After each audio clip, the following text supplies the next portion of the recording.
ACB విచారణకు కేటీఆర్ హాజరయ్యారు. Court ఆదేశాల మేరకు న్యాయవాది రామచంద్రరావుతో కలిసి ఏసీబీ ఆఫీసుకు వెళ్లారు. అంతకు ముందు నందినగర్లోని ఇంటి వద్ద మాట్లాడిన కేటీఆర్ తాను నయా పైసా తప్పు చేయలేదన్నారు. హైదరాబాద్ బ్రాండ్ ఇమేజ్ ను పెంచేందుకు తాను ప్రయత్నిస్తున్నట్లు వివరించారు. తాను ఎలాంటి క్విడ్ ప్రోకోకు పాల్పడలేదని, ఎన్ని కేసులు పెట్టినా భయపడేది లేదన్నారు. కేటీఆర్ ను ACB additional director Rutiraj, additional SP Shivaram Sharma, DSP Majid Khan విచారిస్తున్నారు.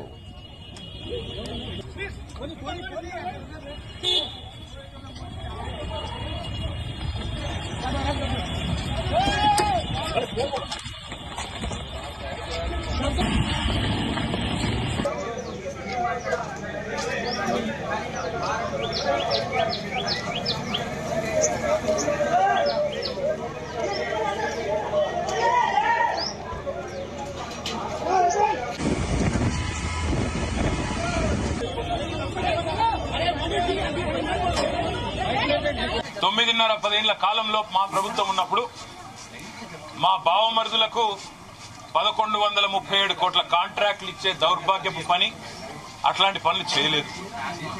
మంత్రిగా నేను కౌన్సిల్లో కూర్చొని, కౌన్సిల్ ఆఫ్ మినిస్టర్స్ లో, కేబినెట్ లో కూర్చొని నా కొడుకు కంపెనీకి కాంట్రాక్టులు ఇచ్చుకోలేదు. లేదా నేను కాంట్రాక్టులు ఇచ్చి ప్రతిఫలంగా ల్యాండ్ క్రూజర్ కార్లు కొనుక్కోలేదు. ఆ పనులు రేవంత్ రెడ్డి గారు, ఆయన మంత్రివర్గ సహచరులు, ఆ సాగు తెలివితేటలు, ఆ అవినీతి తెలివితేటలు వాళ్ళకే ఉన్నాయి. నేను 50 లక్షల రూపాయలతో ఎమ్మెల్యేలను కొనుగోలు చేయడానికి పోయి దొరికిపోయిన దొంగను కూడా కాదు. నేను నిఖార్సైన తెలంగాణ బిడ్డను. ఏ పని చేసినా తెలంగాణ కోసం, హైదరాబాద్ ప్రతిష్టను పెంచడం కోసం చేశాను. అర పైసా అవినీతి కూడా నేను చేయలేదు, చేయబోను. ఇవాళ కొంతమంది అర్థమయ్యి కాని వాళ్ళు, తెలిసి తెలియని వాళ్ళు ఏదో కొంత బురద జల్లి తాత్కాలికంగా మీడియా మేనేజ్మెంట్ ద్వారా రాజకీయ పబ్బం గడుపుకోవాలనుకునే కాంగ్రెస్ వాళ్ళకి నేను చెప్పేది ఒకటే, నిజం నిలకడ మీద తెలుస్తుంది. మీరు ఇవాళ చల్లే బురద నన్ను గాని, మా పార్టీని గాని ఎట్టి పరిస్థితుల్లో మా దృష్టి ఏదైతే కేంద్రీకరించబడిందో దాని నుంచి తప్పించలేదు. ముమ్మాటికి నువ్విచ్చిన 420 హామీలు ప్రశ్నిస్తూనే ఉంటాం. నువ్వు ఎన్ని కేసులు పెట్టినా, ఇది కాదు ఇంకో 100 పెట్టుకో, ఇంకో 1000 పెట్టుకో, ఎదుర్కొంటాం. న్యాయస్థానాల మీద, ఈ దేశంలోని చట్టాల మీద, భారత రాజ్యాంగం మీద మాకు సంపూర్ణమైన గౌరవం, సంపూర్ణమైన విశ్వాసం ఉంది. నువ్వు ఏ ప్రశ్నలన్నా అడుగు, సమాధానం మా కాడ ఉంది. ఎందుకంటే మేము నిజాయితీగా ఉన్నాం. నీలాగా లుచ్చ పనులు చేయలేదు, నీలాగా తుచ్చపు పనులు చేయలేదు, చేయబోము. నిఖార్సైన తెలంగాణ బిడ్డగా, కేసీఆర్ గారి రక్తం పంచుకొని పుట్టిన కేసీఆర్ కొడుకుగా చెప్తా ఉన్నా, తెలంగాణ కోసం అవసరమైతే చస్తాను తప్ప ఎట్టి పరిస్థితుల్లో ఇట్లాంటి లుచ్చగాళ్ల ముందు మాత్రం తల వంచను.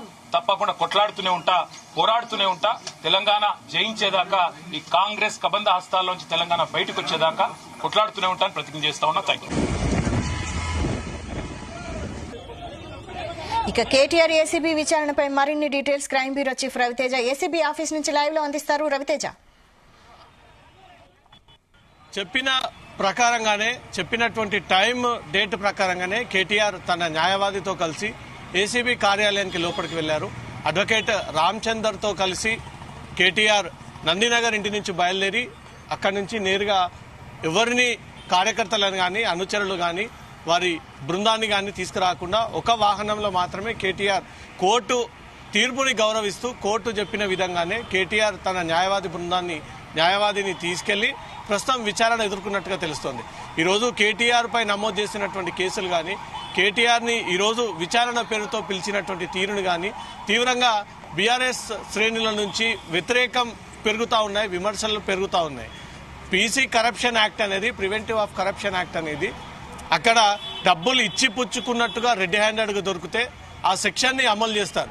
కానీ అఫీషియల్గా అకౌంట్ ద్వారా ఒక అకౌంట్కి వెళ్తే దాన్ని పీసీ కరప్షన్ యాక్ట్ కింద ఎలా వర్తిస్తుంది, ఆ సెక్షన్ తప్పుడు సెక్షన్ అంటూ మాత్రం మొదటి నుంచి ఈ విషయాన్ని వ్యతిరేకించుకుంటూ వస్తూ ఉన్నారు. ఈ విషయం కోర్టు దృష్టికి కూడా తీసుకెళ్లారు, సుప్రీంకోర్టుకి సైతం తీసుకెళ్లారు. సుప్రీంకోర్టులో ప్రస్తుతం కేటీఆర్ వేసినటువంటి పిటిషన్ విచారణకు వచ్చేటువంటి అవకాశం ఉంది. హైకోర్టులో వేసినటువంటి పిటిషన్ పై మాత్రం ముందుగా తన పేరు క్వాష్ చేయాలంటూ వేసినటువంటి పిటిషన్ ఒక్కదానిపై కోర్టు డిస్మిస్ చేయగా, రెండోది తనని న్యాయవాదితో లోపలికి అనుమతించాలి అంటూ మాత్రం వేసినటువంటి పిటిషన్ పైన మాత్రం కోర్టు కేటీఆర్ కి అనుకూలంగా ఈ తీర్పునిచ్చి కేటీఆర్ చెప్పిన విధంగానే ఈ కోర్టు అంగీకరించి ఒక న్యాయవాదిని లోపల పంపించడం జరిగింది. బీఆర్ఎస్ శ్రేణులు అయితే ఈరోజు కేటీఆర్ విచారణ తీరుని, కేటీఆర్ పిలిచేటువంటి తీరుని ఈరోజు తీవ్రంగా వ్యతిరేకిస్తూ ఉన్నారు. రాష్ట్ర వ్యాప్తంగా ఆందోళనకు సిద్ధమవుతా ఉన్నారు. మనతో మాజీ కార్పొరేషన్ చైర్మన్ బాలరాజ్ యాదవ్ ఉన్నారు. గతంలో కవితపై పెట్టిన కేసు, ఇప్పుడు కేటీఆర్ మీద పెట్టినటువంటి కేసు ఏంటి? ఇవన్నీ కక్షపూరితం కోసమే పెడుతున్నటువంటి కేసులా, నిజంగానే వీళ్ళు తప్పు చేసినటువంటి అంశాలా? ఇప్పుడు ఏమైనా తేల్చిర్రా? కేటీఆర్ కేసులు ఏమైనా తేలుస్తున్నారా? జన్వాడ ఫామ్ హౌస్ అన్నారు, ఏమైనా తేల్చిరా బ్రదర్? కేటీఆర్ అక్రమంగా కట్టుకుంటూ జన్వాడ ఫామ్ హౌస్ అన్నారు, కూల్చిరా బ్రదర్? ఒక ఇటుకన్నా కూల్చిరా అని అంటా ఉన్నాను ఇలా. ఆ కేసులో ఏమైనా తేలిందా? ఏం తేలేదు కదా. ప్రజల ముందు మాత్రం కేటీఆర్ గారి యొక్క క్యారెక్టర్ హననం చేయడం కోసం జన్వాడ ఫామ్ హౌస్ అక్రమం కాసేపట్లో కూలేస్తామని చెప్పినారు. కూల్చిరా బ్రదర్? అయిపోయింది కదా. అది అయిపోయిన తర్వాత ఏం చేశారు? ఫోన్ ట్యాపింగ్ లో కేటీఆర్ అన్నారు, ఏమైనా తెలిసిరా బ్రదర్? నేను అడుగుతా ఉన్నాను. డ్రగ్స్ కేసులో కేటీఆర్ ఉన్నాడు, ఏమైనా తెలిసిరా బ్రదర్? నేను అడుగుతా ఉన్నాను. ఓఆర్ఆర్ లో కుంభకోణం జరిగిన ఏమైనా తెలిసిరా బ్రదర్? నేను అడుగుతా ఉన్నాను. ఇలా అదేవిధంగా లఘుచర్యలో కేటీఆర్ హస్తం ఉంది. అసలు కన్ఫర్మేషన్ స్టేట్మెంట్ ఏదైతే పట్టణ నరేంద్ర గారు ఇవ్వకున్నా కూడా, ఒక మాజీ ఎమ్మెల్యే ఆయన, మాజీ ఎమ్మెల్సీ, ఆయన స్టేట్మెంట్ ఇవ్వకున్నా కూడా పట్టణ నరేంద్ర రెడ్డి ఇచ్చిన స్టేట్మెంట్ కేటీఆర్ చేయించిందని చెప్పమని చెప్పిండు. తర్వాత కేటీఆర్ గారికి మళ్ళీ ఏం చెప్పిండు పట్టణ నరేంద్ర రెడ్డి గారు? నేను ఇవ్వలేను, అది తప్పుడు సమాచారం చెప్పారు కదా. ఏమంటే హైకోర్టు కొట్టేసింది కదా దీన్ని. ఈ విధంగా అక్రమ కేసులను కూడా ఏమంటారు బ్రదర్? ఈ చెప్పిన అంశాలన్నీ కూడా అక్రమ కేసులు ఎందుకు కాదు?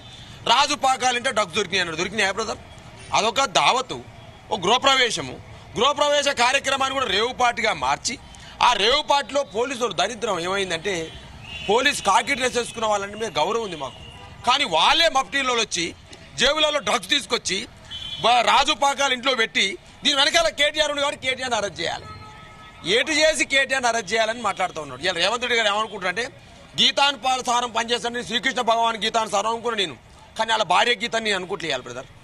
నేను అనుకున్న ఆ రోజు వాస్తవంగా ఒక గీతానుసారమే పనిచేస్తానంటే, శ్రీకృష్ణుని యొక్క గీతానుసారం పనిచేస్తాను అనుకున్నా, కానీ వాళ్ళ భార్య గీత పనిచేస్తా ఉన్నాడు. భార్య గీత ఏంది? గతంలో నిన్ను కేటీఆర్ ప్రభుత్వం, కేసీఆర్ ప్రభుత్వం అరెస్ట్ చేసింది కాబట్టి ఇలా నువ్వు కేటీఆర్ని అరెస్ట్ చేయాలి. భార్య కళలో ఆనందం చూడడం కోసమే, ఇదంతా ప్రజల కోసం ఏమైనా చేస్తావు చెయ్యి. ఇలా రైతులకు అనేక హామీలు ఇచ్చినావు, నిరుద్యోగులకు ఇచ్చినావు, మహిళలకు ఇచ్చినావు, వృద్ధులకు ఇచ్చినావు, అనేక హామీలు ఇచ్చినావు, 420 హామీలు ఇచ్చినావు. ఆ హామీలు అమలు చేసే ప్రయత్నం చెయ్యి. రైతు రుణమాఫీ చేసే ప్రయత్నం చెయ్యి, రైతుకు బోనస్ విడుదల చేసే ప్రయత్నం చెయ్యి. గా గీతానుసారం పనిచేయి. కానీ ఇలా భార్య గీతానుసారం పనిచేస్తే గిట్నే ఉంటాయి. ఏంటి కక్షపూరితాలు? గతంలో నేను అరెస్ట్ అయినా, గతంలో నేను జైలుకు పోయినా, గతంలో నేను ఒక దొంగ కేసులో అరెస్ట్ అయినావు కదా నువ్వు సక్రమమైన కేసు, అది 50 లక్షల సుట్ కేసుతో అరెస్ట్ అయినావు బ్రదర్ నువ్వు. ఇలా ముఖ్యమంత్రి మీద మాకు గౌరవం ఉంది, ముఖ్యమంత్రి సీటు మీద గౌరవం ఉంది, కానీ ఇలా రేవంత్ రెడ్డి చేసే పనులను చూసి ఆ గౌరవం పోతుంది బ్రదర్, ఆ గౌరవం పోతుంది. ఒక మాజీ ముఖ్యమంత్రిని, తెలంగాణ తొలి ముఖ్యమంత్రిని పట్టుకొని పొట్టపేగులు ఎల్లదీస్తా, కనుగుడ్లు ఎల్లదీసి గోళీలు ఆడుకుంటా, షెడ్డీల మీద ఊరేగిస్తా, పండబెట్టి తొక్కుతా, ముక్కలుగా నరుకుతా. ఇది న్యాయమా బ్రదర్? ఒక మాజీ ముఖ్యమంత్రి పైన, ఓ తెలంగాణ రాష్ట్రాన్ని సాధించిన నాయకుడి పైన, తెలంగాణ తొలి ముఖ్యమంత్రి పైన మాట్లాడాల్సినవి ఈ విధంగా ఒక కక్షపూరితంగా, ఒక అక్రమంగా, అన్యాయంగా ఇలా తెలంగాణలో జరుగుతున్నటువంటి పాలన రాక్షస పాలనని అంటా ఉన్నాను. ఎందుకంటే మూసిపోతివి, మూసి పునర్జీవం అంటే ఇళ్ళన్నీ గులగొడుతుంది, వాళ్ళకి దసరా దీపాలు లేకుండా బతుకమ్మ లేకుండా చేస్తుంది, అలా బతుకులు జీవితాలను రోడ్ల మీద తీసుకొస్తుంది. నువ్వు మాత్రం హాయిగా పడుకుంటువి. నీ తమ్ముని ఇల్లు గులగొట్టినావా? నీ బ్రదర్ ఇల్లు ఉంది కదా ఇక్కడనే, దుర్గం చెరువు పక్కన నీ బ్రదర్ ఇల్లు కూడా ఉంది కదా, FTAలో ఉంది కదా, తేల్చిరు కదా నీ ఇల్లు, నీ బ్రదర్ ఇల్లు గులగొట్టినావా? పేదోళ్ళ ఇల్లు అయితే పేదోళ్ళ ఇల్లు గులగొడుతుంది, నీ సోదరుని ఇల్లు గులగొట్టినావని అంటా ఉన్నాను నేను. ఇలా అంటే పెద్దోళ్ళకు ఒక న్యాయం, పేదోళ్ళకు ఒక న్యాయం రేవంత్ రెడ్డి సర్కార్లో. కాబట్టి ఇలా కేటీఆర్ గారు ఒకవైపు ఏమో ఏసీబీ ఆఫీస్కి వెళ్ళి న్యాయాన్ని, చట్టాన్ని గౌరవిస్తూ, ఏదైతే పోలీసులు అడుగుతున్నటువంటి ఏసీబీ అడుగుతున్న క్వశ్చన్లకి సమాధానం ఇస్తూ ఉంటే, కనీసం ఇలా కిలోమీటర్ దూరం ఉన్నాం మేము, నీలోఫర్ కేప్ దగ్గర ఉన్నాం బ్రదర్. ఇలా ఏసీపీ వస్తాడు, వచ్చి మీరు వెళ్ళండి, వెళ్ళకపోతే అరెస్ట్ చేస్తామని మాట్లాడతారు. ఇక్కడ ఏమైనా జుడిషియల్ ఏమైనా ఉందా? ఇక్కడ అన్యాయం మేము ధర్నా చేస్తున్నామా? మేము నిరసన తెలియజేస్తున్నామా? నీలోఫర్ కేప్లో ఛాయ్ తాగుతున్నాం బ్రదర్.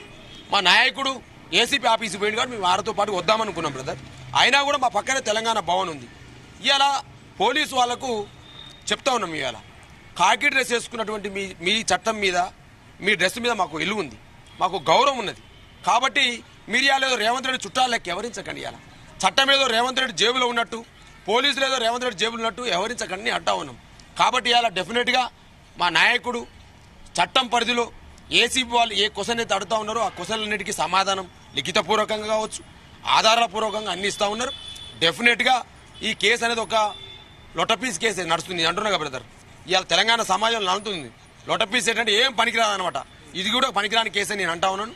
100% కడిగిన ముత్యం లెక్కనే మా నాయకుడు, మా పార్టీ వర్కింగ్ ప్రెసిడెంట్ కేటీఆర్ గారు డెఫినెట్గా ఈ కేసులో బయటకు వస్తాడు. డెఫినెట్గా ఇవాళ 2028 ఉంది, మళ్ళా ముందున్నది. ఇవాళ వీళ్ళు అనుకుంటా ఉన్నారు ఇక చాలా మంది మొత్తం అయిపోయింది, ఇక కేటీఆర్ అయిపోయింది, కేసీఆర్ అయిపోయింది. గిసోంటి ఎన్ని చూడలే. బీఆర్ఎస్ పార్టీ అనేక ఒడిదొడుకులు చూసింది కదా తెలంగాణ ఉద్యమం. ఈ ఫార్ములా అంశం బయటకు వచ్చినప్పటి నుంచి కేటీఆర్ చాలా క్లియర్ గా అకౌంట్ టు అకౌంట్ జరిగినటువంటి క్లియర్ ట్రాన్సాక్షన్, దాంట్లో అక్రమాలు జరిగి ఉంటే రిసీవర్ పైన కూడా కేసు పెట్టాల్సి ఉంటుంది. కానీ ఇప్పటి వరకు ఏసీబీ ఈడీ కానీ రిసీవర్ మీద కేసు పెట్టలేదు. బ్రదర్ 2023లో ఫార్ములా రేస్ ఫస్ట్ జరిగింది. ఏదైతే 9th సంబంధించినటువంటి షెడ్యూల్ జరిగింది బ్రదర్. 10th షెడ్యూల్ జరగాలి, 2024లో జరగాలి. 24 పోయి 25 వచ్చింది. ఇలా ఈ ఒప్పందం జరిగింది ఎప్పుడు? 2022లో అక్టోబర్లో జరిగింది. 2022 అక్టోబర్లో జరిగితే 2023 సంబంధించి 24 సంబంధించి ఆల్రెడీ జరిగితే 2024లో మీరు నిర్వహించలేరు కదా. ఇలా 2025లో కూడా నిర్వహించలేరు కదా. 44 కోట్ల రూపాయలు ఏదైతే నిర్వాహకులు వాళ్ళకి మాకు వచ్చినాయని చెప్తున్నారు కదా. ఇలా ఈ అన్యాయం జరిగింది ఎక్కడ? ఇక్కడ అవినీతి జరిగింది ఎక్కడ? ఇలా పైసలు చేతులు మారింది ఎక్కడ బ్రదర్? నేను అడుగుతాను, ఇలా మీ టీవీ ద్వారా అడుగుతాను నేను.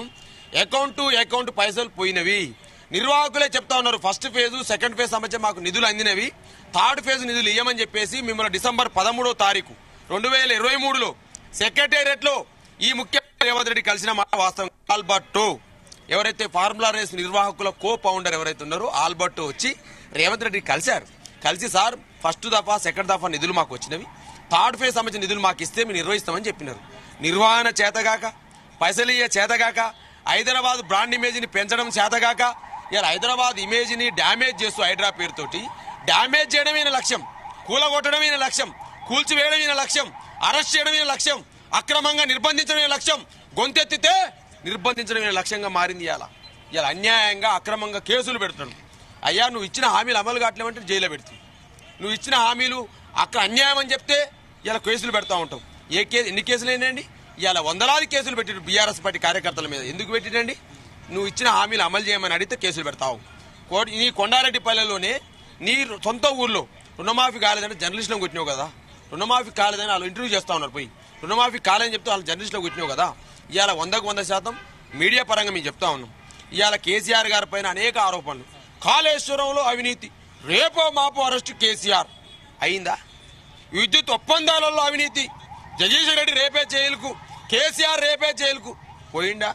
నేను అడుగుతున్నా బ్రదర్, ఇవాళ అంటా ఉన్నాను. అదేవిధంగా ధరణిలో లక్షల ఎకరాల భూములు మాయం చేసిండు కేసీఆర్. ధరణిలో ఏమన్నా తెలిసినవా? పొంగులేటి శ్రీనివాసరెడ్డి నువ్వే కదా రెవెన్యూ శాఖ మంత్రి, ఏమన్నా ఒక్క ఎకరమన్నా తెలిసివా? శ్రీనివాసరెడ్డి బాంబులు పేలుతాయంటే ఆయన బాంబుల శాఖ మంత్రి లెక్క. ఏం బాంబులు పేల్చినవా? ఏం బాంబులు? దసరా బాయ్, దీపాలు బాయ్, ఆల్రెడీ క్రిస్టమస్ కూడా అయిపోయా, జనవరి 1 అయిపోయా, సంక్రాంతి వస్తుంది. ఏం బాంబులు పేల్చినవాను? ఈయనేదో చట్టం ఏదో ఈయన సుట్టమైనట్టు, ఏసీపీ ఏదో వీళ్ళ ఇంట్లో ఉన్నట్టు. రేపే జైలు పోతాడు కేటీఆర్ అంటే ఒక మంత్రి, రేపే జైలు పోతాడు కేటీఆర్ అంటే ఒక ఆయన పొంగులేటి శ్రీనివాసరెడ్డి. పంపినావాను? ఏం ఆధారం లేని పంపుతావు? ఏటుకు పంపుతావు జైలుకు? పంపితే పంపు కక్షపూరితంగా. లగిచర్లలో గిరిజన రైతుల కోసం కొట్లాడిన కేటీఆర్ కాబట్టి పంపుతుంటే పంపు. ప్రజల కోసం, ప్రజల ఎజెండా కోసం, ప్రజల సమస్యల కోసం, ప్రజల ఆకాంక్షల కోసం, ప్రజల హక్కుల కోసం, ప్రజలకు ఇచ్చిన నీ ఎలక్షన్ హామీల బూటకు హామీలు ఉన్నాయి కదా, హామీల అమలు కోసం మేము కొట్లాడుతుంటే జైలు పంపుతుంటారు కదా, పంపండి. Yes, ready to go. మేము పోతాం, సిద్ధంగా ఉన్నాం. ప్రజల కోసం కేటీఆర్ గాని, బీఆర్ఎస్ పార్టీ గాని, కేసీఆర్ గాని ఎక్కడికైనా పోతాం సిద్ధము. మీకు దమ్ము ధైర్యం ఉంటే ప్రజా సమస్యలపైన గొంతెత్తితే, ప్రజల సమస్యలు మేము మాట్లాడితే మీరు అరెస్ట్ చేస్తామంటే చేయండి బ్రదర్, తప్పేం లేదు. డెఫినెట్ గా పోతాం మేము. ఈ అంశం తెర మీదకి వచ్చినప్పుడు మళ్ళీ కుటుంబ పాలన అని చెప్పి ట్రోలింగ్ స్టార్ట్ అయినాయి. కేసీఆర్ ని గానీ, కేటీఆర్ ని గానీ, కవితని గానీ మళ్ళీ విమర్శలు స్టార్ట్ చేశారు. ఈ ఫార్ములా కేసు బయటకు వచ్చిన తర్వాత కాంగ్రెస్ పార్టీ నాయకులు నేను ఏం మాట్లాడాలి? పొంగులేటి శ్రీనివాసరెడ్డి మంత్రి, వాళ్ళ మామ MP, Rajagopal Reddy MLA, Komareddy Venkat Reddy MLA మంత్రి. ఇక నేను ఏం మాట్లాడాలి బ్రదర్ ఈ కుటుంబ పాలన గురించి? ఇక మోతిలాల్ నెహ్రూ గాంధీ మొదలు పెడితే, ఇందిరాగాంధీ నుంచి మొదలు పెడితే, రాజీవ్ గాంధీ నుంచి మొదలు పెడితే, రాహుల్ గాంధీ, ప్రియాంక గాంధీ, సోనియా గాంధీ, ఎవరి కుటుంబం బై ఇదంతా? ఇలా రేవంత్ రెడ్డి తమ్ముడు ఏం తిరుపతి ఎడమాసడిపై చెక్కులు, కళ్యాణ లక్ష్మి చెక్కులు ఎడమాసడిపై అంటాను నేను. ఇలా మీ టీవీ ద్వారా అడుగుతా ఉన్నా, కొడంగల్లో కళ్యాణ లక్ష్మి చెక్కులు పంచే అర్హత తిరుపతి రెడ్డికి ఎక్కడిదని అడుగుతున్నా నేను. కొడంగల్లో తిరుపతి రెడ్డి ఎట్లా వస్తాడు? ఆయన ఎమ్మెల్యేనా, జడ్పీటీసా, కనీసం వార్డు నెంబరా? ఎట్లా వస్తాడు భయ్? నేను అంటా ఉన్నాను నేను ఇలా కాదు కదా. కుటుంబ పాలన గురించి కాంగ్రెస్ మాట్లాడితే దయాలు వేదాలు వల్లించినట్టు బ్రదర్. కాబట్టి కేసీఆర్ తెలంగాణ ఉద్యమం నుంచి వచ్చిన నాయకుడు, కేటీఆర్ తెలంగాణ ఉద్యమం నుంచి వచ్చిన నాయకుడు, కవిత తెలంగాణ ఉద్యమం నుంచి వచ్చిన నాయకురాలు, అదేవిధంగా హరీష్ రావు తెలంగాణ ఉద్యమం నుంచి వచ్చిన నాయకురాలు. ఉద్యమం నుంచి మీ వస్తే అడ్డదారులు వచ్చింది మీరే. కుటుంబ పాలన గురించి వీళ్ళు మాట్లాడాలనా? ఎంతమంది కుటుంబాలు ఉన్నాయాలా? ఒక ఇంటి ఇద్దరు లేరా? వివేక్ ఎమ్మెల్యే కదా, వివేక్ బ్రదర్ ఎమ్మెల్యే కదా. నేను అంటున్నా బ్రదర్, ఇలా అంటా ఉన్నాను. ఇలా వాళ్ళు కుటుంబం గురించి మాట్లాడతారు. ఒక్కొక్కరి ఇంట్లో ఇద్దరు ఉన్నారు. తూర్పు జగ్గారెడ్డి ఆయన పోటీ చేస్తారు, ఓడిపోతారు. సంగారెడ్డి వాళ్ళ భార్య ఎమ్మెల్యే చైర్మన్ అవుతుంది. ఇక కాంగ్రెస్ పార్టీ కార్యకర్తలు లేరా? కాంగ్రెస్ పార్టీ కోసం పనిచేసిన వాళ్ళు అనేక సంవత్సరాలు ఉన్నారు కదా, వాళ్ళకు ఇద్దరికి ఇచ్చిర్రా? ఇక జానారెడ్డి ఇంట్లో ఇద్దరు, ఒక ఆయన ఎంపీ, ఒక ఆయన ఎమ్మెల్యే బ్రదర్. ఉత్తమ్ కుమార్ ఇంట్లో ఇద్దరు కదా, ఉత్తమ్ కుమార్ రెడ్డి భార్య. ఇక కుటుంబాల గురించి మాట్లాడే నైతిక అర్హత కాంగ్రెస్ పార్టీకి ఉందా బ్రదర్? కాబట్టి ఇక కుటుంబాన్ని ముందు తీసుకొచ్చి ఇంకా కాలంలో వస్తుంటే కుదరదు. ఇవాళ మీరు ప్రజలకు ఇచ్చిన హామీలు అమలు చేస్తారా చేయరో చెప్పండి. ప్రజలకు ఇచ్చిన హామీల అంశాల పట్ల మీరు మాట్లాడండి తప్ప ఈ కేసులతోటి డైవర్షన్ పార్టీకి చేయకండి. రోజుకు అరెస్ట్ అండి.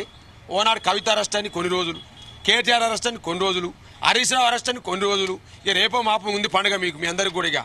ఇక కేసీఆర్ కూడా పిలుస్తారు విచారణ కట్ట. కాళేశ్వరాన్ని ఘోష్ అంటే ఆయన వచ్చిండు, ఆయన కమిషన్ వేసింది ఆయన కూడా పిలుస్తారట.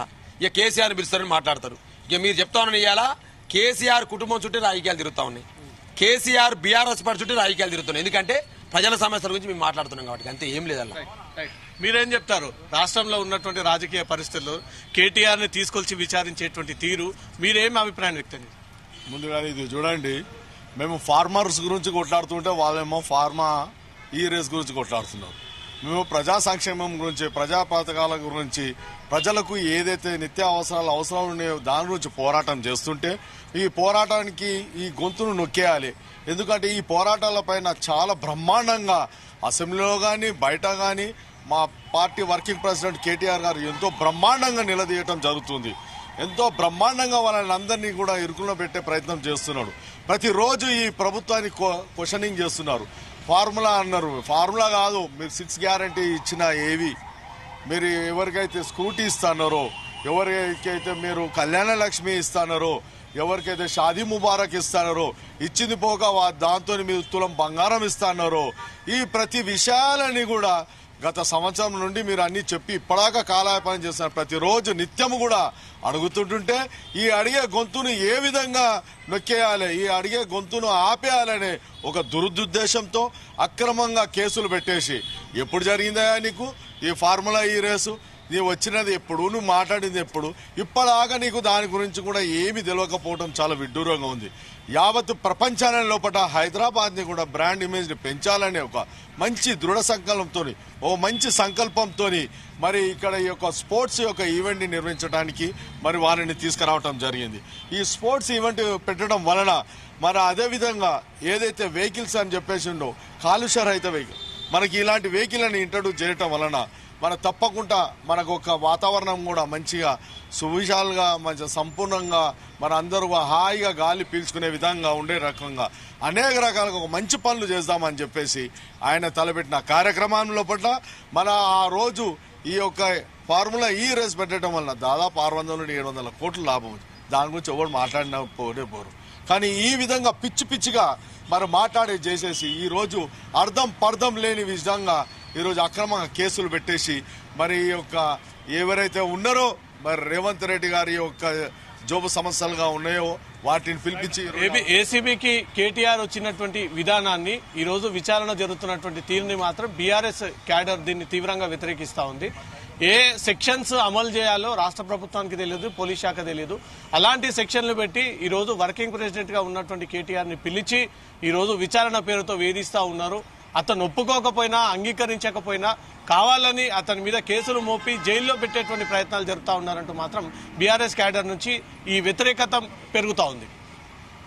అయితే రవితేజ ప్రస్తుతం విచారణ కొనసాగుతోందా? అంటే ఎన్ని క్వశ్చన్స్, ఎన్ని ప్రశ్నలు కేటీఆర్ కి సంధించే అవకాశం ఉంది?